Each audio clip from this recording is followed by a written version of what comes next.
Hey, what's up? This is 36 Drew coming to you, N3O Clan representing. What we have here is a 1v1 VOD quick search game played on Robot Entertainment patch. This game is a little bit like Deja Vu in that my last VOD actually was from the perspective of Germany, and my last VOD was also against a brigadier who was playing Chinese, and my last VOD was also on the same patch. Or pardon me, that was two VODs ago. My last one was on the fan patch playing CT Sherwin. Nonetheless, here we are. Messed up my early micro a little bit there with Settler Wagon, accidentally selecting all three instead of two. However, we just pop it through the town center with a quick N, and it gets ejected, and we move on. So this game is bound to be nothing but entertainment. Don't take it for anything more than entertainment value. I'm not really too particularly fond of my gameplay. I'm not too particularly fond of a lot of the decisions I made in this. This game is the epitome of why 36 Drew is stuck where he is in rank. A lot of the times I'll be playing a matchup and I'll get the advantage and I just can't put the nail in the coffin. This game is that to the 10th degree. Early on in the game, I end up sieging a wonder. I end up grabbing a huge advantage, like 30 to 35% in terms of score. However, I can't put the nail in the coffin, and then he comes back, equals out the score, and it's just absolute madness. If you haven't read the game description yet, I end up making 58 petards in this game. At one point in the game, I end up having a dual foundation petard spam. This is absolutely absurd. Like, we're not like conscripts here. You know, we're both skilled players, but this game just, it's wacky right from the get-go. So, talk about hunt location. I have a nice big hunt of about a dozen bison just to the south of my town center. And of course, I'm going to start to bring that in right away, just because I hate when my second hunt ends up then walking far away. It's just good practice. Everybody knows that. Most of the high-ranked players do that, with the odd exception. Now, in terms of villager distribution on the actual hunts themselves, I'd be curious to hear some feedback and discussion on this, because I've seen recordings of players like Sam or like Emil, and they end up, you know, putting 2 vills per bison or llama or whatever it is they're gathering early in the game, and you know, they say that the vills bump into each other. You know, however, sometimes I watch recordings like Fluky's game of the week this week or the other week. Absolutely brilliant game versus _Smurf, by the way. And you know, his distribution of vills, he'll have like 5 CDBs all on one. So I don't really know what that's all about. Here, I can't really recall what treasure that was. Tried to sneak in, steal it. Didn't quite work out so good. And of course, just going to continue to bring my herds. You notice there that I tap on a key and it shows the hit points for me. I have my keys set up so that if I tap Alt, it shows the hit points. I'd rather keep the bison alive than just shoot them and have them start decaying dead on the spot. By the way, this is one of those games where, as it goes on, I just cannot keep up with everything that is happening. There is just way too much going on. I try, like, clicking as fast as I can. I try getting the big surge of adrenaline to help me out, and it just isn't enough. So my micro suffers, my eco management suffers, and that's the thing when you're playing these bloody lightning quick brigs. They're just so damn fast, and they punish you for mistakes you make. It's just, you know, it's challenging. It's very challenging. So he is ranked, by the way, I'm assuming it's a he, 14th 1v1 according to the new ELO simple ladders. So he's, you know, a very good player. Not sure how much he plays on the fan patch, but you got to be a good player nonetheless. So, also I've noticed a number of, I'm going to assume that they're Japanese just based on the characters of their writing, players that have been creeping up in the ladder. I don't know if the game's been gaining popularity there lately for some reason. I'm not exactly sure what's been going on, but it's very common that I'll log on and see several games hosted by players out of either Japan or China or Korea. I'm not really sure where it is. I just know that I can't really read the characters. Often password protected. I don't know what really is up with that. Seems kind of weird if you ask me, but oh well. I've tried to get invited to some of them, but usually they're not as friendly in that regard. I find that they fill up and, oh, sorry, no room. Maybe it's not that they're not friendly, they're just full. Anyway, getting back on track with the game. My starting crates in this game didn't really allow me to do the early market strategy, which is kind of unfortunate. However, that's okay too. So I got the market during age up, and of course I get hunting dogs, gang saw, and in this case I'm going to research great coat because I'm thinking, you know, well, standard China play. He's probably going to have 7 steep riders coming up ASAP. You know, he's going to have his summer palace probably producing steep riders and crossbows, and so, you know, gonna not want to lose my economic side to early raids. And he's creeping through my town center. He's got some scouting going on here. Here I'm trying to place my houses to provide some line of sight. That of course is my 3rd hunt to the northwest location, and you know, just trying to keep myself sheltered here. Of course I go for defensive barracks. Really, I could have put my barracks a little farther forward here, and depending, it can be a good idea, or sometimes it isn't a good idea. So I'm going to throw my early crossbows in control 1, my early cavalry in control 3, and when the pikemen show up, they'll be in control 2. And I'm going to go try and kill his explorer right off the bat. Basically, in the heat of a battle, he could end up being a 500 HP meat shield, could end up throwing little babies at me, you know how those Chinese guys go with their disciples. And of course, you know, getting the Disciple 2 and the XP, it's very, very nice bonus early on in the game. First card was, of course, the Expos. Now, because this is Robot Entertainment patch, we have the same change in the sense that there is 9 Expos, or pardon me, 9 Expos changed to 8. However, I still am able to get the free 2 Ulins coupled with my 3 settler wagon shipments. So the 2 free Ulins with the 3 settler wagon shipment. When I play the fan patch, I generally actually ship 2 settler wagons first. You know, just to get that early Ulin pressure. I just absolutely love it. And like I noticed, he's got 2 villages. He's put up a wall. He's got the summer palace. I'm gonna decide to siege it. I'm kind of like, where the heck is his military building? So I'm thinking at this point, based on his villager distribution, he could be going fast forward. And I'm like, oh, beautiful. I'm gonna siege this summer palace. It's out of the range of fire of his town center. He's used as a meat shield. I'm going to try and keep it bottled up. As a player, oh, and look, there goes up his 3rd wonder. If there was any confirmation, there it is. Next card is 700 wood. This is, let's just keep the commentary rolling, people. Jeez, come on now.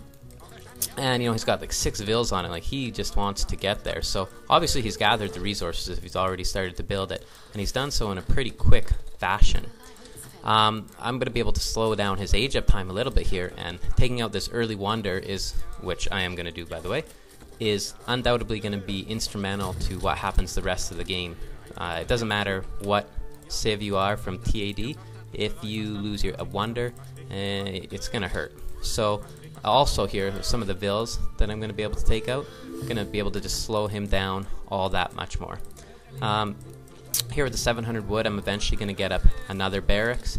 Here, I kind of am at a falter of what to do, and this is perhaps one of the reasons why I can't put the nail in the coffin all that good here. I really don't know 100% what I should be sieging in this situation.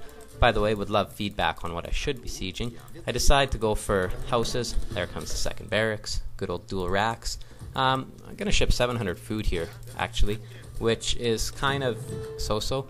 On my villager distribution, I should have more on wood right now, keeping in mind that I'm going to send that.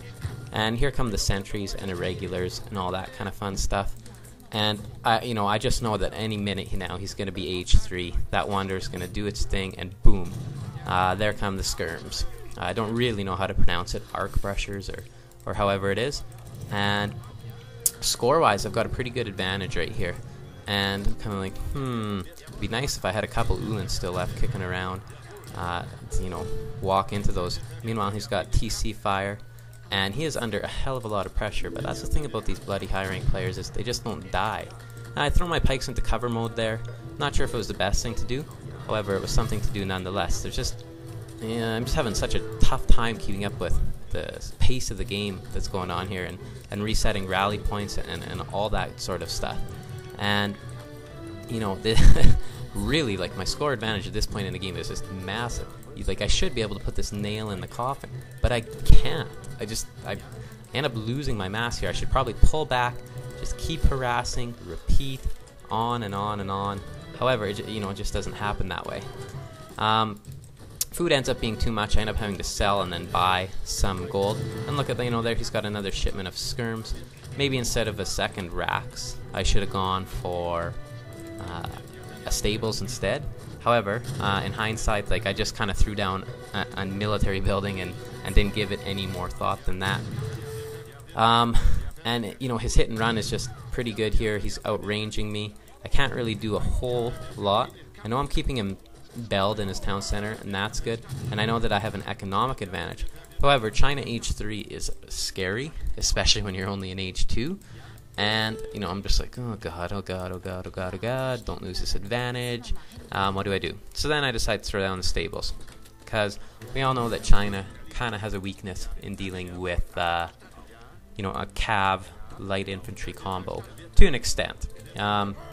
The weakness is certainly there. I don't think it's massive.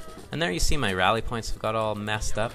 That's one other thing. When there's just too much going on, I falter with setting my rally points to the correct location. And again, I kind of pay the price for that. So the score right now is 91 to 73. So I've got about a 20% score advantage. It's not huge, but it's an advantage nonetheless. And gonna continue with my Expo Pike. Yeah, I have a couple of different options here. I'm going to choose to stay H2, and I choose to stay H2 and try to fight this out for a long, long time. That's often my style as Germany and as pretty much any civ. I usually don't make it to Fortress in any respectable time, and perhaps that's one of my faults. I played a game, 1v1, observer game, and Sam and a couple other guys were watching, and I think it was against Zoe or someone like that, and I was Germany versus France, and ended up winning the game versus a player of the same rank on the fan patch. But I ended up being in Colonial for till the 18 or 20 minute mark, and it's just too long. I kind of need to change my gameplay to address that. But here I'm just thinking, well, I've got enough of an advantage. I'll be good. I'll be okay. I'll be able to just contain him. Won't be a problem. I'll be able to just harass his vills, get some raids in, etc., etc. And, here I take out one of his sort of proxy villages, which of course can be a real pain in the butt. Just, they, of course, can garrison villagers, provide line of sight, provide some map control. And, of course, China late game can end up having a big army in terms of pop space. And, just trying to keep this pressure on here. Trying to house him a little bit. Not sure if that's the best choice to make, but choice I made nonetheless. Starting to gather some more market upgrades again now. Perhaps a little bit late. However, just with the dynamics of how this game has gone, it seemed to be the thing to do. I'm going to practically exhaust all of my H2 shipments by the time all is said and done here. And I'm going to try, to, just like I said before, contain him. Keep him to one part of the map. However, I'm going to do so with mediocre success. One of the things I don't like is that my explorer is dead. He would make for a great scout in trying to find out more about the east side of the map, kind of between the 5 and 1 o'clock position. There could be some gold mines back there. There's some hunts. I don't have particularly a lot of resources left on my side of the map. However, I'm going to try to keep on containing him here, keep on trying to apply pressure, raid villagers, siege villages, the whole 9 yards. And I hate when I get in that situation where there's a trading post between me, there's a wall, there's a town center. You're just asking to get pinched and squeezed, right? Almost like an elementary student would do. And trust me, I see that happen on a regular basis as I'm in schools every day. So I'm going to sit here and continue to mass. Of course, the Expo Pike Ulan combo, that's really the Germany H2 combo. The only other H2 options that I see are viable are Ulan semi-FF, straight Expo Pike with just your free Ulans. Doppels, I don't really think that they're all that viable. In this patch versus the fan patch, the only difference is they train quicker in the fan patch, and same thing, war wagons in the fan patch also train quicker. So, of course, in the fan patch also, Germany would deplete less gold for what they actually gather. So, you know, call it what you want to call it. This matchup is really quite similar, and like, gee, there comes a big bloody piece of artillery in my face. He's just got like a couple HP left on this village. Might as well siege it, get out of there, and then cry for help because I don't know what to do. He's got those bloody pikemen type unit that are age 3 that just, I don't even remember what they're called. All I know is that I don't like them. And you know, I decide to throw down a trading post with a villager. Just have some disposable wood really, and just want Germany's shipment penalty to kind of be mediated there. And you know, there comes the big mass. I'm gonna decide here that I need to, oh, do I decide to pull back? I can't remember. Maybe I don't. And this is a battle that I don't end up coming all that square on, and I'm trying to just flank in, get to his artillery. I have my pikes in cover mode to absorb more damage, continuing to spam expos, have an Ulan shipment, boom, I get that artillery dead, and then I end up running back in a circle, and you know, my pikeman meat shield is basically expired at this point. I'm fighting age 3 units with age 2 units. It's so hard to even have a hope in you know, countering and winning some of these fights. And his rally points are obviously a little bit screwed up here as he decides to send some villagers forward into the battle. And you know, he's got disciples, he's got some red coat muskets, and they're popped in melee mode. Here I'm thinking I might get lucky and be able to raid some vills, and I don't know. So still spamming expos, still stuck in this age, still not exactly sure what I'm gonna do. Still really frustrated and disappointed that I have a pretty big advantage, and I can't put the nail in the coffin here. He just won't die. You know, he keeps holding out, and it's working. So, you know, we're going to keep on spamming. We're going to keep on doing what we need to do. By the way, interesting topic of discussion that came up recently was regarding... oh, by the way, I did a deck check there. The one thing that I kind of noticed is he's got the rat and shields in there, and that was kind of something I was thinking about more in H2. He's got the Manchus in there also. You know, those are things I just like to pay attention to. And there come the bloody meteor hammers. You know, if there's ever something to ruin the day, there it is. And I really hate having to use my cav against an army like that, where it's basically like heavy infantry and cav. That's like probably the worst combination you want to use your cav against. But like my light infantry is just, you know, just gonna get massacred if not.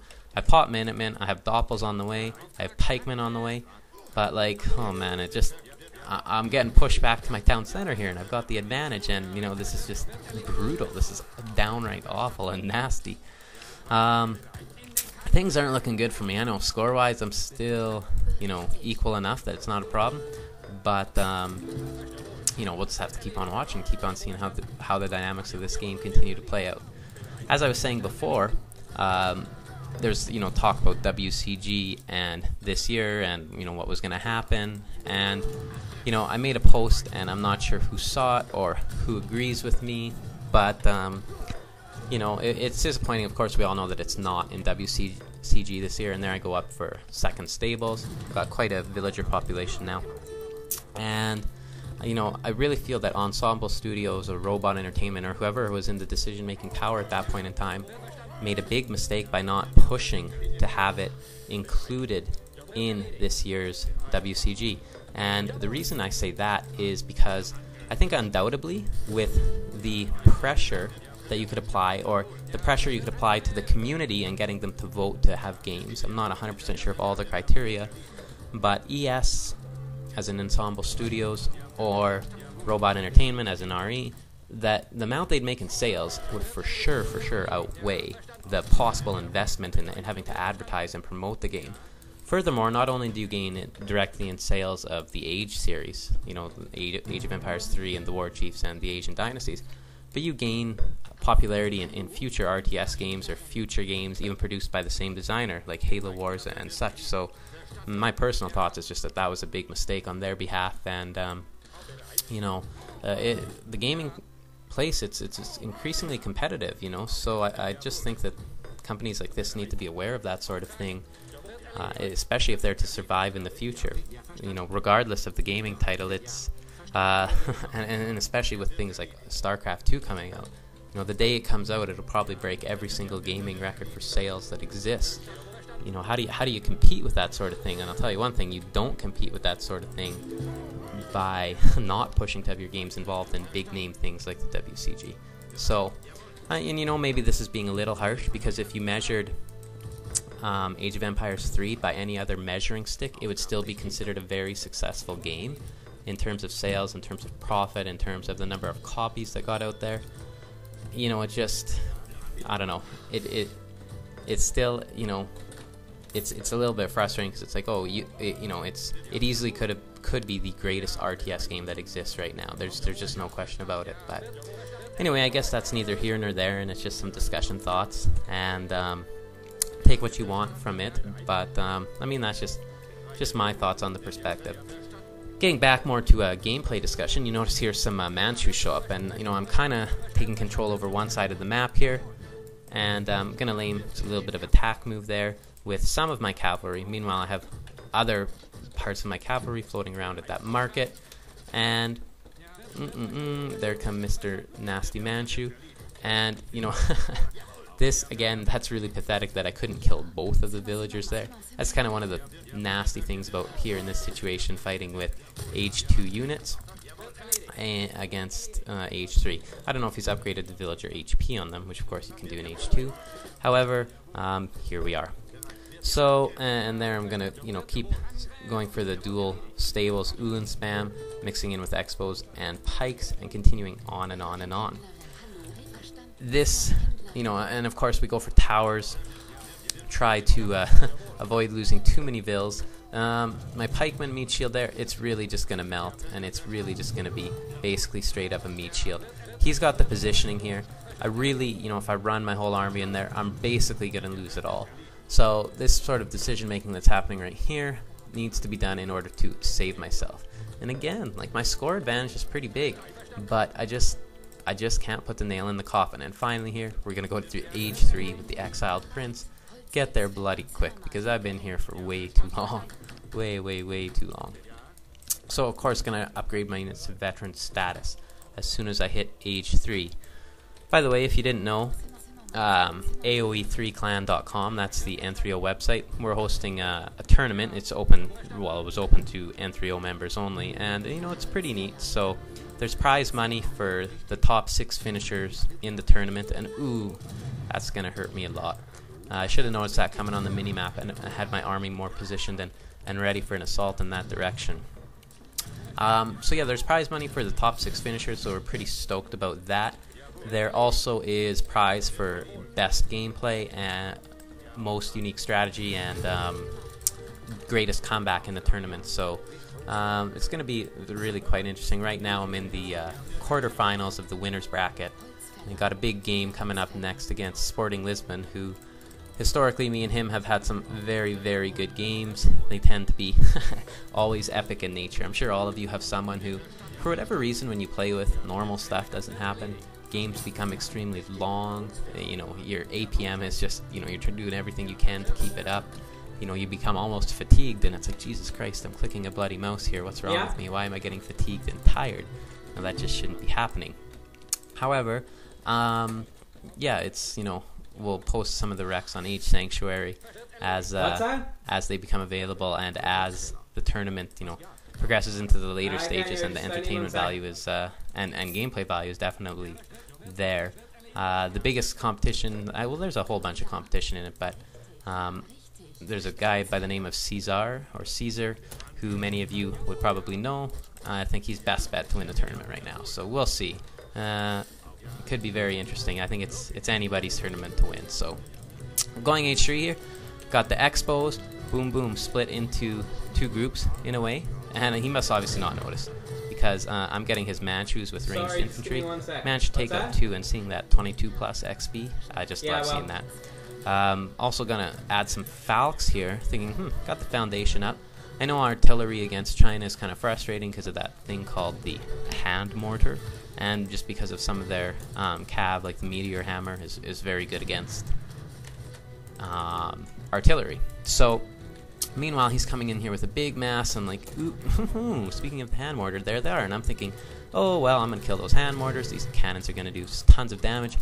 But they're in, like, the worst positioning possible. Like, those meteor hammers are sitting right next to them. And, like, ugh, it's frustrating. And, you know, I'm going to lose all three of them before they really do a whole lot of damage. Of course, trying to keep some of my economy managed at the same point in time. And, of course, he's got a big piece of artillery there. I can't remember what they're called, if they're called flying crows or what exactly they're called. However, you know, that's really, I should have been able to kill that. I had a big cavalry mass, and that's just really poor micro on my behalf. It's just at the bottom of my line of sight there, but I knew it was there, so again, that's just, so-so. I'm going to change my skirmisher shipment here to pop out on the sort of the 4 o'clock position on the map, because I can see he's got some blue down there. And obviously he's got some bills down there for his eco, and I'm like, cool. But again, there's a bloody village sitting right next to it. I'm like, God, like, I just want to hurt his eco badly. That's basically what I'm trying to do this whole game. And like, here, my macro, my economy management is just not all that good. I'm gonna finally put up a second town center, and hopefully be able to start to get a bit more of an economy rolling. You know, I still think I have an economic advantage, you know, just because I've kept them so contained. I've killed an early wonder. However, you know, maybe containment is no longer the right word to use, because if you look at, he's got about half the map, and I've got about half the map. And he seems to have the military advantage, like, throughout this whole game. I am mostly the one who keeps attacking him. I am mostly the one who keeps losing all his army. So really, I don't even know what to say. It's just, this is 36 Drew, aka 36 Noob. This is how I do it, right? Make things harder than they need to be. And, you know, I'm kind of looking around the map, and he doesn't have a whole lot of hunts left. So I don't know if he's desperate for those hunts, if he's gone a little bit onto mills/plantations. I just don't know. And I'm like, woohoo. I'm like gonna be able to continue to hurt his economy, because really, that's exactly what I want to do in this situation, is just hurt his economy, and I want to hurt it so badly. I want to raise a town center with 20 villagers in it, and I just want to absolutely slice and dice them all up. Almost sounds like a little bit sadistic, and it is, but you know, what can you say? When you have such a big early advantage and you still can't put the nail in the coffin, you know, it's just, it's frustrating. And I know he's kind of exhausted most of his good shipments when he's in H3 and he ships the rat and shields. Granted, they cost 500 gold. It's still a little bit mediocre to send at that stage of the game. However, I've got a skirmisher match, which is gonna fall victim to Minutemen and rat and shield, amongst other things. And my mass and my spam right here, like, I don't have a lot of resources to do a real effective or a real good spam. You know, kind of disappointing. And there, his big mass shows up, and 22 plus, like seeing that, like being able to one-hit kill a Manchu. Almost had enough to one-hit kill the Manchu there. That first one obviously must have had a little bit of HP down. Might as well. These skirmishers are going to be dead either way. Use them for something that is somewhat useful. And, you know, of course, my resource management right here isn't all the best. I've got a bit of an excess of wood. I don't have enough food, and I don't have enough gold. And, of course, to go, like, Skirmisher and Ulan, I'm going to need to, you know, continue to spam units that are both heavy on food and heavy on coin. And I'm going to have some Ulans pop out here real quick. And, like, you know, I need these resources, so I'm at the 27-minute mark of the game here, and I'm making expos. Like, that's absolutely ridiculous. Granted, they're veteran, but still, I mean, come on. And, you know, I just saw a big piece of shrapnel go flying from a big piece of artillery that's in my face. Not really too fond of that. However, I do have 8 expos that are about to, or pardon me, 8 Ulans that are about to pop out. And hopefully they'll be able to come along and just slaughter those 2 units. Head down south there. And boom boom, gonna split them up. Micro some to go on one, some to go on the other, and like, come on, pathing for the loss. They took like the absolute worst path going around east on that barracks. Thankfully, doesn't prove to be a huge factor, and boom, 60 plus, 60 plus. Gotta love the XP. Meanwhile, I'm There's my foundation, and pretty soon here, I'm gonna start to use it, all right. But I'm gonna start to use it for petards. And score-wise here, I think I have about a 50-point advantage. But 50-point advantage, if you want to talk about in percentage-wise, when the score is like 280 to 231, and I could be wrong. It's kind of small when I'm looking on my Windows Movie Maker here. I'll be down in 2 seconds. And of course, that's ironic. There's the commentary from the real life game. Of course, when I have the audio recording, and I had a couple friends arrive at my house, and how could I leave this game? I couldn't, right? I knew I had fraps running. If I didn't have fraps running, I would have said, "Hell with it. I don't care. It's not that important." But since I did, and it was already so crazy, I just thought, whatever. I'm just gonna let it run. And look just above the mini map. Here we have the start of petard spamming. I'm thinking, I'm gonna start taking down his TCs. There's no way he's gonna be able to just respam them up. I'm gonna be able to hurt his economy badly. Like I said, I want heads to roll. I want those villagers just to die. However, easier said than done. These bloody brigs, they just don't want to die. So, this game, like I said, is the epitome of not being able to put the nail in the coffin. I should have, many times by now, been able to win this game. However, I haven't. And, I'm not going to start sieging his whole town center until the petards show up, simply because I know that he will have time to flank his army. I believe that they're probably on the other side of the map at this point in time. And really, this has been constant fighting throughout, and yes, I'm going to get some vills. And good thing that I do have, the veteran status, but gee, there come all those bloody anti-cav units. That really makes things difficult for me. And here we are at the 30-minute mark in the game, and I need to spam pikemen because that's just those are the resources that I have. Next card is just a card out of pure randomness, no thought put into it. The War Wagon card. Realistically, thinking back, I probably should have sent cavalry combat at this point in time. I realistically probably should have sent it earlier because it would change the number of hits I kill certain units in. And here, again, I get some vills. He's got some vills rated on my east tower. Earlier in the game, I lost 10 or something. But, again, I'm trying to regain some control of the map back here. All things considered, he still has about half, and I still have about half, and I just had a group of petards come and take out that TC, and I'm gonna start spamming more in a minute here, and those bloody hand age 3 pikemen heavy infantry type units show up, and here things are getting messy, and I'm having a tough time managing my control groups. It's frustrating, and I'm gonna run in and try to get on his light infantry, which is of course back, as well as the artillery. I'm gonna try to split up my cav here, have my light infantry firing, and it's just sometimes you can have your cav when you have engaged a pikeman, when you have your light infantry backing you up, but they're just too far to get any meaningful volleys off. And I'm just gonna keep spamming dual racks here. Also dual town center villager spam. How's that for strategy, and how's that for good commentary? By the way, here, y'all should be happy that I'm taking the time to do this. Not gonna really toot my own horn, but I had to sneak in to do this before work to be able to have the time. I'm just really quite busy with work now. So, but that's okay. It happens, and of course, I'm the one who chooses to do this, so don't feel sorry for me. Meanwhile, gonna grab the plantation upgrade. I really couldn't even tell you how many plantations I have at this point in the game. I think I probably have 2, but it's also quite possible that I could have 1 and have some vills on a gold mine. And, I'm getting some control of the map back here, able to siege one barracks, gonna siege another. Got pikemen, skirmishers, ulans, all spamming of the veteran status. I should also be getting an arsenal up here pretty quick. I should have got one up a long time ago. Get that 10% upgrade for my cavalry.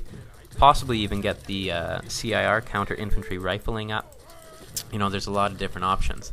And I'm really just going to start to try and siege his base, take it out one step at a time. And there we go. There I come up with the arsenal. But again, it's kind of late. Should have been doing it a little bit sooner, but this game has basically been fighting the whole way through, and am struggling to keep up. There's just so much clicking going on, and you notice there on the mini-map, the petards are showing up again, or just above the mini-map. I've got 4 in queue, and I'm going to start trying to, take control of the map again. Finally send cavalry combat. Of course, the consulate, going to start to siege that. The nice thing is that, of course, he can only have one consulate at a time, and it also does build quite slowly. And I don't know what the heck my villagers are doing. I swear I've set my rally point elsewhere. I swear I've set it to some trees. Unless I'm just being too crazy and clicking, and I'm clicking my military rally point. I don't know. I don't know what's going on here. However, what I do know is that villagers keep showing up in the battle, and that's not where they need to be. So, look, there they come again. Like, I don't know. Maybe I've accidentally grouped it with like a barracks or something. I don't know. If somebody watches this VOD and can figure that out, please let me know, because I just don't know what's happening. And again, he's got like 18 villages in the bottom of the corner, providing like 85,000 pop and infinite shelter. However, again, I've got petard spam going on, and I'm going to keep trying my best to stop this. And meteor hammers show up, war wagons turn around, fire, they want to say STFU, get the hell out of here, that sort of thing. And you know what other time but now to throw a TC down in the middle of his base. Might as well see what happens, right? So I'm able to kill some villagers right there. Meanwhile, hoping that there's a group of petards walking over to this part of the map. Of course, my villager decided to walk over here. Don't know why. He's acting like a little bit of a fool. However, let's just keep on going. Let's just keep on seeing what happens here. And score-wise, I've got a pretty big advantage, but like I just can't shake this guy. He just, he keeps winning all these battles, and it's just frustrating. My economy is meanwhile growing, and it'll eventually, by the end of the game, grow to be about 110 villagers strong. And boom, boom, boom, I managed to split my petards individually and get almost all of the villages. And am able to hurt his economy a little bit. And there comes yet another group. And meanwhile, I'm trying to spam Uhlans. Really, again, possibly another thing to be taken into consideration is going to age 4 at this point of the game might have been quite useful, just because Uhlans with the Kapzaka upgrade or guard status or whatever you want to call it, they're just downright nasty. Of course, I know it only takes 4 petards to kill a wonder, and so I micro the 1 to go over to his castle. And some of this stuff, like knowing that it only takes 4, like that just comes with time, and that just comes with playing the game. When you played it for long enough, you start to know that sort of information. And again, those bloody like pikeman type units just causing me frustration. They're like Chikando swordmans or something like that. I've probably butchered it unbelievably massively, but oh well, what are we gonna do? So again, like we're like at about the 36-minute mark of the game, and like here you think shipments would be like factories and eco cards and stuff, but nope. What comes up? 5 doppels and 3 Uhlans. Not even veteran doppels at that. However, we're continuing with dual racks, crossbowmen spam, and Uhlans and petards at the 36-minute mark of the game. This is just ridiculous. And he's still able to like go for these town centers that are coming up, and I'm trying to take control of the map. And he's still, I've got about 65% of the map, he's got about 35%, so it's like I'm closing in on him. But again, I'm not winning these military battles, partly because I'm choosing to try and go for villagers, but it's just it's proven to be a pain in the butt. And he's got dual raxes down there as well, and gonna move in and try to siege these. Oh, in fact, he's got triple raxes. I didn't even notice that. And there comes the second foundation. We're gonna go for dual rax petard spam, and he's still got the big mass right next to his town center. And I'm having a tough time reading the resource chart. If I'm reading it right, I have a huge excess of food, in correlation to, or in relation to, the amount of wood and gold I have. So again, I'm just mismanaging that a little bit. There come more petards, and here I'm going to just toss them all in that town center, because A, there's nothing else, and B, I'm concerned that some of them might actually die, and I'm hoping that there's a whole bunch of vills in there. And there's some, but there doesn't end up being a ton. However, I'm just trying to take control of this map, get positioning, and really it's just the fighting here is just non-stop. It's like a spam fest, and and the micro it becomes questionable and iffy at times. In fact, at many times. But he just won't die. And for those of you who remembered, earlier in the game, someone was like, "Oh, I'm home," and or my friend was over, and I was like, "Oh, jeez." Like I'm thinking, like, come on, Blaximus, just resign, just say GG. Like, you're gonna lose now. At least that's what I'm hoping. I don't know. Weirder things have happened to me, and like, how's he affording spam these town centers again? But of course, they're petards come to save the day. Meanwhile, I've got 13 Jaegers on the way. He's trying to put up some castles. I'm starting to feel like I'm playing StarCraft here. In StarCraft, you can't see another player's score, and sometimes that makes the dynamics of the game really quite different. Just because you don't know what's going on, and if they turtle enough and they hold out enough, and if you can't put the nail in the coffin, you'll pay the price. Meanwhile, pop space is starting to become an issue with my petard spam. We can't really afford it. Then, villages are coming up and the whole 9 yards. Meanwhile, I'm going to exchange some resources, and finally, like, we're at the 40-minute mark of the game. Basically, try to hit age 4 to upgrade my units, to upgrade my Ulan, and so on and so on. Have to exchange some resources at the market, go up with the 2 Falcons. Oftentimes, I'll go up with 1,000 gold just to have it for the upgrade for the Ulans. However, in this case, I don't think he's going to have a lot that's going to be able to take out my 2 Falcons. And really, I need the siege because my combination isn't providing me with a ton of siege power here. And now I'm really starting to get control of the map, and I'm thinking, okay, starting like not to sweat so bad. I'm starting to know, like, man, like, this game should have been like GG at 12 minutes. I really should have been able to put the nail in the coffin, and I just could not do it. And I go to research a ranged cav upgrade. I don't know what's wrong with me. I have 0 ranged cav. The only ranged cav I've had in this game is a 3 war wagon shipment. Instead, I go for CIR, get my skirmishers to be beefed up, and those Jaegers against any heavy infantry that he may produce. So again, like, he's just starting to run into corners. I've got petards coming from every direction. Nothing's gonna save you now. You need a bulletproof vest and then some to protect you against what's gonna happen with all these petards and Ulans and skirmishers and everything else. And really, I have to say, I don't think I've ever seen a game at the 35 plus level. I know I'm ranked 35 and Blaximus is ranked 39, and where so many petards have been used, and the game has just been so weird. But that's what happens sometimes in AOE, and one of the amazing things about this game is, so I've been playing it for quite a while. I have 1,800 games under my belt. I've been playing for about 2 years, and there's been so many matchups that I haven't really even played. There's been so many game developments and progresses that I haven't even got to.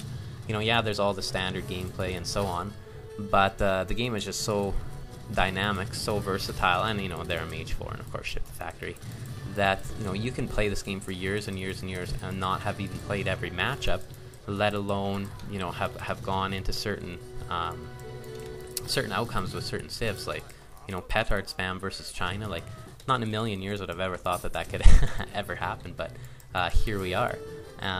Just the way it was. So and really, he's just not going to be able to hold out for any longer. And I do have to thank him for playing this game, and I do have to thank him for not resigning, because as it were, he could have easily come back in this game. He could have easily won the game. He could have easily embarrassed me quite a bit, embarrassed me that I wasn't able to put the nail in the coffin in this match. And I got to give him a lot of credit. He's got a lot of patience and obviously a lot of skill to be able to hold out as long as he did.